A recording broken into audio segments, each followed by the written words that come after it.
لماذا إذا كان أبي بكر منافقا فلقبه رسول الله بالصديق؟ أنا سأتيك بدليل بشرط لا تقاطعني. إذا أخذت منك دقيقتين أنا أعطيك 5 دقائق لتتكلم ما تريد. تمام؟ تفضل أيها الشيخ. تمام. أولا يا شيخ، ليس هنالك آيات قرآنية تقول إن الذي يكون صديق للنبي أن يكون قديس وطاهر، وبالدليل قصة السامري كان صديقا لموسى، ولما ذهب موسى، أنا سأثبت لك، لا تقاطع، لا تتهرج، اسمع.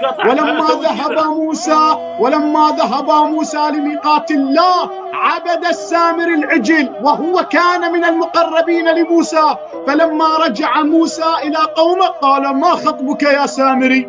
ماذا فعلت؟ سؤال على وجه الصدمة، على وجه المفاجئة. هذا السامري صديق لموسى وخذل موسى، فلا يوجد لدينا ابن نبي أن يكون قديس، ولا زوجة نبي شرط أن تكون قديسة، ولا صديق لنبي شرط أن يكون قديس. هذا أولا.